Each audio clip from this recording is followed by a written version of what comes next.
LGT Vestra offer a fresh approach to wealth management, always putting the client first, with a personalised, transparent service, carefully designed around our client's best interests. So each client at LGT Vestra goes through a very rigid assessment before they become a client.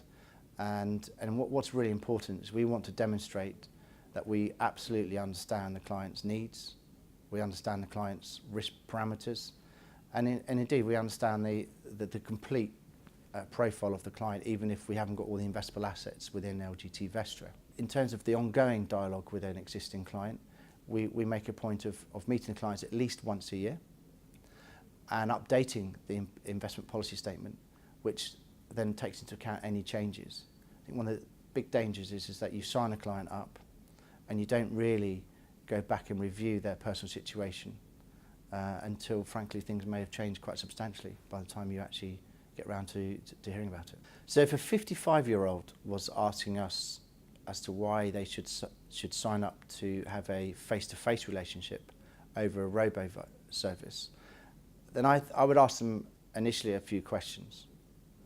One, do you understand the full menu of the financial planning instruments that are on offer in the UK? And if they don't understand that, then there's no way they could be in a position to go through a robo-advice systematic outcome, because you won't know what other options are there. It will take you down one route. It may take you down an alternative route, but it's not going to give you the discussion that you would need to have to really understand what you're going into.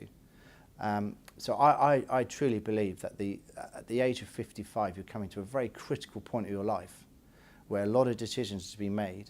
You're getting quite close to the point where retirement is a question, inheritance tax is a question.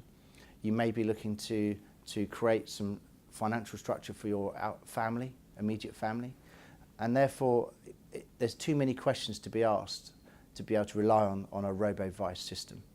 And that's why I would strongly recommend to a 55-year-old that they should seek financial advice before they make any decisions with a person. 35-year-old investing via robo-advice makes a lot of sense. And the reasons I think it makes a lot of sense is because most 35-year-olds will be investing for the very first time. And that generation are very used to accessing services via the computer, whether that be online banking, whether that be buying accessories, and why shouldn't buying a financial product be any different?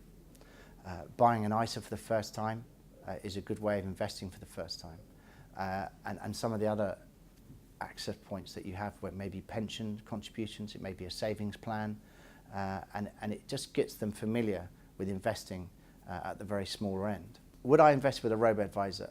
Yes, I would, if I was investing for the first time, and if I was investing a smallish amount of money. And when I say a smallish amount of money, maybe I'm talking about doing an ISA allowance for myself and my wife. Maybe I'm talking about regular savings into a pension plan. And so therefore, yes, I would use a robo-advice at the bottom end of the investment scale. And then at the point where I think that I need more engagement, I would then look for a face-to-face relationship.